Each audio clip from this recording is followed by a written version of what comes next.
नमस्कार, मेरा नाम है डॉक्टर पुरु धवन और आज इस वीडियो में हम बात कर रहे हैं भूख ना लगने की।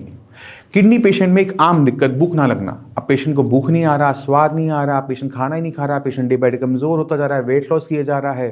अब पेशेंट जितना कमजोर हो जाता है उसकी बॉडी में उतना हीमोग्लोबिन कम हो जाता है, बॉडी में उतनी स्वेलिंग आनी शुरू हो जाती है, पेशेंट से उठना बैठना सब खत्म हो जाता है। तो एक किडनी फेलियर पेशेंट को भूख ना लगने पे क्या करना चाहिए जिससे वो इतनी सारी कॉम्प्लिकेशन से बच जाए, इसी को आज हम समझने की कोशिश करेंगे। तो पहले समझने की कोशिश करते हैं कि ये भूख क्यों नहीं लग रही है। जब हमारी बॉडी में किडनी काम नहीं कर रही है तो आप सबको ये तो पता है कि क्रिएटिनिन बढ़ता है, बट क्रिएटिनिन के साथ साथ और चीजें भी हमारी बॉडी में बिल्डअप हो रही होती है, जैसे यूरिया।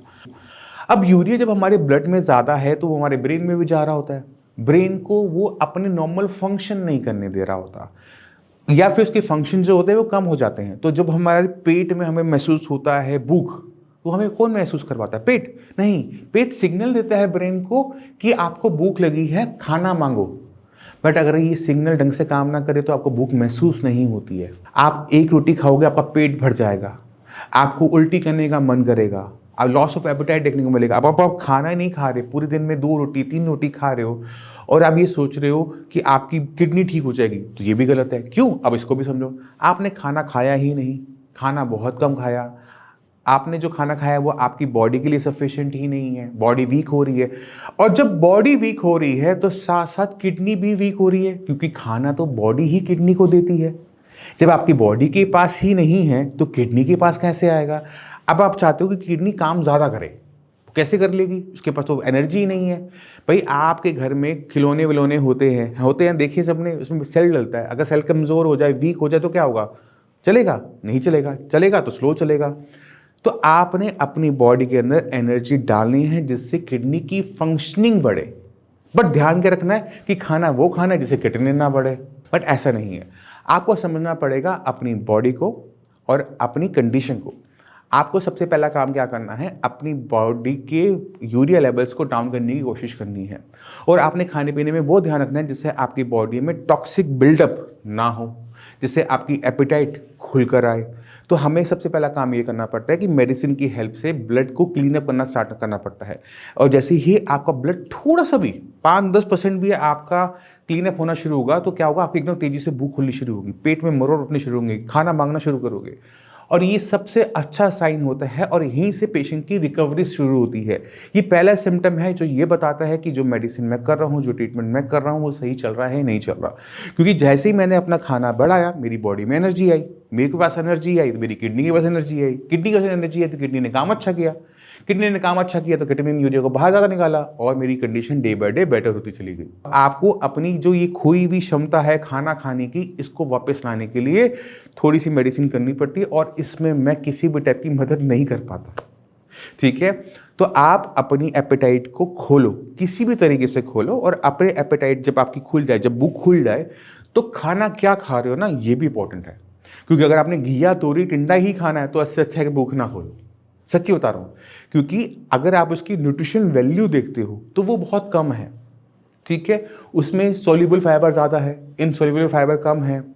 ठीक है, पेशेंट रोज वो बिना टेक्सचर का खाना खा रहा होता है तो उसको खाना सामने आता है, भूख खत्म हो जाती है। तो अगर आप अपनी भूख खोलना चाहते हो तो आपको वो खाना प्लेट में रखना होता है जो टेस्टी होता है।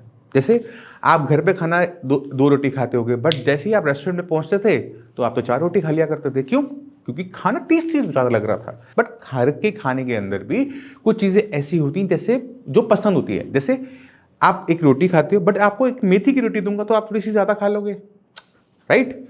अब आप घर में एक प्लेन रोटी खाते हो, अगर मैं इस प्लेन रोटी के अंदर प्याज भर दूँ और उसे परांठे की तरह बना दूँ, तलूँ नहीं, तो थोड़ा सा ज़्यादा खा लोगे ना। तो ये जो रिप्लेसमेंट होती है एक खाने से, एक रोटी से, या एक थोड़ा कम टेस्टी से ज़्यादा टेस्टी वाले की तरफ, जिसके अंदर न्यूट्रिशन वैल्यू ज़्यादा होती है, वो हमारे किडनी फेलियर पेशेंट के लिए बहुत हेल्पफुल रहता है। तो आपको अगर भूख नहीं लग रही है तो सबसे पहला काम है फ़ोन करना। जैसे ही भूख खुले खाना खाना शुरू करना, क्योंकि जैसे आपकी भूख खुलेगी खाना खाना शुरू करोगे, बॉडी में एनर्जी आनी शुरू हो जाएगी, आपका क्रिएटिनिन, यूरिया, जो आपकी जितनी भी दिक्कतें चल रही हैं, ब्लड की कमी, स्वेलिंग, सब जाना शुरू कर देगा। बट जो डाइट चार्ट या जो मैं देता हूँ उसको आपने स्ट्रिक्टली फॉलो करना है। चाय नहीं पीनी है, अब गर्मियाँ आ गई हैं, संतरा, मौसमी, कीनू, आम नहीं खाना है, गुड़ नहीं खाना है, सेंधा नमक अगर मैं बोलूँ तो ही खाना है, वरना वो भी नहीं खाना है। नमक आप नॉर्मल नमक खाओ बट सेंधा नमक नहीं खाओगे। तो छोटे छोटे परहेज होते हैं जिसको आपको अपने डाइट में डालना पड़ता है, अपने खाने पीने में बदलना करना पड़ता है, जिससे आपकी बॉडी लंबा टाइम बिना किसी वीकनेस के, बिना किसी कॉम्प्लिकेशन के सर्वाइव कर सके। तो इस बात को समझो और जाने से पहले कुछ पेशेंट से, अपने जैसे पेशेंट से ज़रूर मिल के जाओ। और आज हमारे साथ हैं दीपक जी। दीपक जी, आपका ट्रीटमेंट यहाँ से कब शुरू हुआ था? 45 दिन पहले हुआ था। मार्च में, मार्च के एंड में। मार्च तब लेवल कितने थे? मेरा 11.5 था। 11.5। अभी कितना लेवल चल रहा है? 4। जब 11 था तो डॉक्टर ने क्या बोला था, क्या करना है? डायलिसिस कराना था और किडनी ट्रांसप्लांट की। किडनी ट्रांसप्लांट और डायलिसिस के लिए बोल दिया था जी। उस टाइम कोई दिक्कत होती थी शरीर में? नहीं, कोई सिम्टम नहीं थे मुझे। सिम्टम नहीं थे। जी। और अभी कोई दिक्कत? नहीं, अब भी कोई दिक्कत नहीं है। ठीक है। आपको पता है किडनी क्यों खराब हुई? बीपी की वजह से बताते हैं कि बीपी हाँ। हाई की वजह से। आपकी जो बीपी हाई बना रहता था उसकी जी। वजह से किडनी को नुकसान हुआ। जी। किडनी आपकी, अगर हम अल्ट्रासाउंड करवाएंगे तो आपकी किडनी सिकुड़ी हुई आएगी, जी। छोटी आएगी। अगर बीपी आपका बना रहेगा तो किडनी का नुकसान कॉन्टिन्यूसली चलता रहता है। इसलिए जी। हमने पहला काम क्या किया, आपका बीपी कंट्रोल में लेकर आए। जी। बीपी अभी भी हाई है बट पहले से ज़्यादा कंट्रोल में है। हाँ। अब नॉर्मल के पास है, इस वजह से हमारे जो लेवल्स हैं 45 दिन में 11-12 से जी। 4 पर आए हैं। जी। ठीक है। हीमोग्लोबिन की दिक्कत अभी आपकी बनी हुई है, लेवल आपके 7 आ रहे हैं, तो जी। उस पर थोड़ा सा हमें काम करना पड़ेगा। जी। तो आपने खुद देखा कि दीपक जी के जो लेवल हैं वो 45 दिन में 12 से लेकर 4 तक आए हैं, और इसके पीछे रीज़न बहुत सिंपल सा रहा। इनकी बीमारी का, किडनी फेलियर का जो जड़ था वो उनका हाई ब्लड प्रेशर था। अगर हम हाई ब्लड प्रेशर पे काम ना करते तो ये लेवल हमें डाउन होते हुए नजर ना आते। तो जितने भी किडनी फेलियर के पेशेंट हैं जिनकी किडनी बीपी से खराब हो रही है, शुगर से खराब हो रही है, तो उनको चाहिए कि सबसे पहले उस बीमारी पर काम करें जिसकी वजह से किडनी खराब हो रही है। अगर एक बार हम उस पर काम करना शुरू करते हैं तो किडनी लेवल बहुत स्पीड से डाउन होने शुरू हो जाते हैं, क्योंकि अब किडनी को वो माहौल मिल जाता है जिसमें किडनी अपने काम के फंक्शन को बढ़ा सके। ठीक है।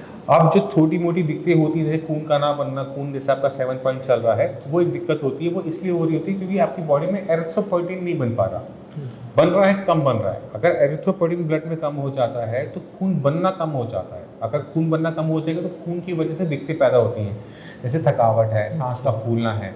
अभी आप कह रहे हो कोई दिक्कत नहीं है, बट सीढ़ियाँ चढ़ते होगे उतरते होगे तो सांस फूल जाती है ना, वो होता है।